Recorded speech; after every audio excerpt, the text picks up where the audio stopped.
live inside this house? Would you live there with a mouse? Don't worry, that's my one and only Dr. Seuss rhyme, but I had to do it because this mansion looks exactly like something the good doctor would have drawn for one of his books. Technically called the Goose Creek Tower. Everyone who isn't the owner calls it the Dr. Seuss Tower. How else could you describe this thing? It's a house with another house built on top. Then there's another smaller house on top of the second house. And this pattern continues until there are 4 increasingly smaller houses piled on top of one another. If that's not head-scratching enough, sitting on top of the 4th house is a 185-foot tower. You may be wondering what Seussical masterpiece the designer ripped this house from. The answer is none of them. People don't call it the Seuss house because it came from any particular story. They call it that because it could have come from one. Though if any Seuss character would live here, it would probably be the Cat in the Hat. He could use all that extra tower space to store his giant hats. But what is it used for? Well, according to owner and designer Philip Wiedner, he wants to install a telescope at the top, as well as launch a ham radio station. He wants to call it Radio Free Goose Creek. But I think Radio Free Whoville makes far more sense. Technically, the Seuss Tower isn't finished, not that Wiedner minds. He sees the mansion as less a place to live and more a poem to the sky. In other words, don't expect him to place it on the market anytime soon. But maybe you could convince him otherwise. I will pay $1 million. I will pay you all in ducks. Sorry, Seuss rhyming is simply too fun to resist. Who doesn't love Batman? Besides all the criminals of Gotham, I mean. The Caped Crusader is so popular, it makes perfect sense that somebody designed a mansion based on him. San Miguel's Steve Rude did just that, building his very own Bat Casa. It's a 2-story home with the Batman symbol displayed prominently out front. That said, it doesn't exactly look like the grim and dark Batcave we see in the movies and comics. Rather, this bizarre 1,500-square-foot mini-mansion looks like something out of an art gallery, with wavy white walls that simultaneously melt into one another and attempt to pull itself apart like cheese in a mozzarella stick. This bizarre aesthetic continues as you venture inside. Everything looks like it was fused together, with strange shapes, curves, and hundreds of sculpted branches twisting and dancing together to form a living space unlike any other. It almost looks like you're living in a plaster jungle, no more so than when you're sleeping in a bed built right into the plaster. In that sense, it does seem like you're living in a grand cave, though not the kind that would attract glum martial artists dressed like bats. The Bat Casa is so unique it's become a local landmark, and you can stay there too, albeit briefly. While the Bat Casa is not on the market, you can rent it out for around $90 per night on average. For a place with 3 bedrooms, 2 baths, and the craziest aesthetic this side of an abstract art gallery, that's a downright bargain.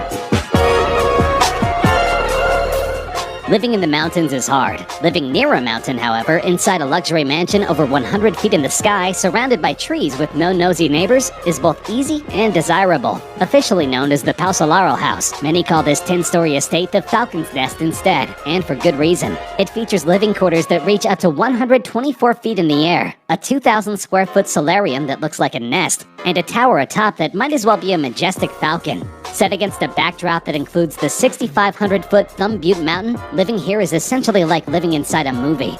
The Falcon's current owners are asking for $1.5 million, which is a fair chunk of change, but whoever pays that much is getting some primo living space, with 6,200 square feet that includes 3 bedrooms and 4 bathrooms, not to mention a main floor with a 360-degree view of the Arizona wilderness below. Plus, the simple fact that you're living in a stylish version of Dr. Wily's Skull Castle, if the Falcon imagery isn't your thing, makes everything extra worth it.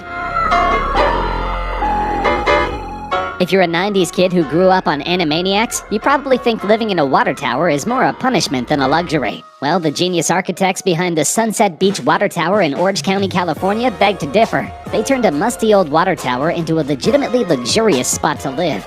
The 87-foot-high PCH water tower was once a regular old tower that stored upwards of 75,000 gallons of water at a time. It's more than 300 tons. But in the late 1970s, all the water went elsewhere, and the tower just stood there by its lonesome, watching over us like a forgotten Greek god. That is, until the 80s, when some investors decided to revamp it into a cozy private home. They later sold it to a retired fire chief named Gerald Wallace for $800,000. He then attempted to flip it for up to $8 million.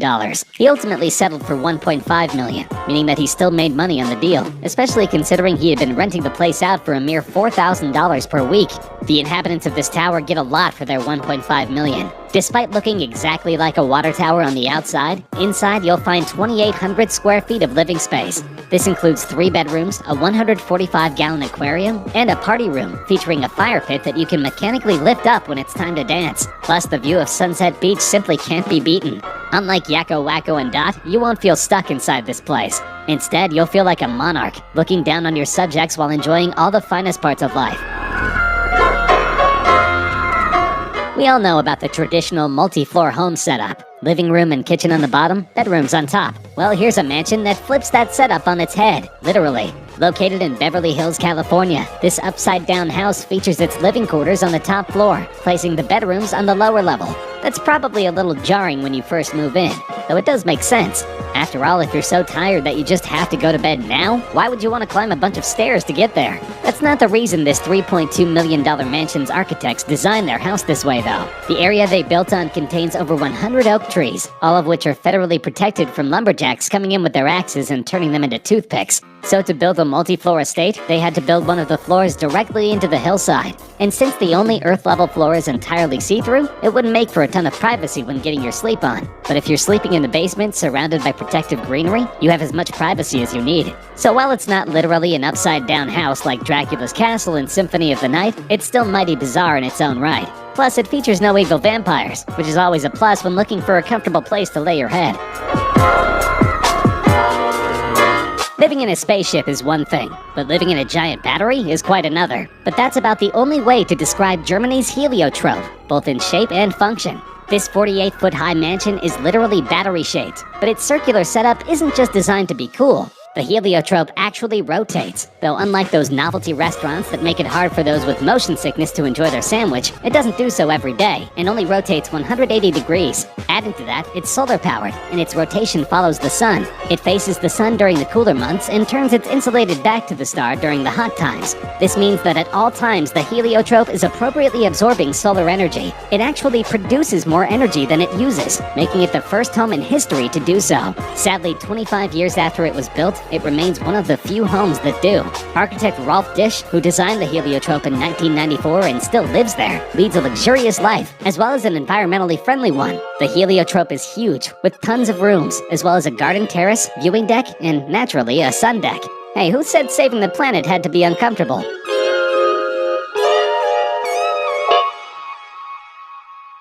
Why you still looking at me?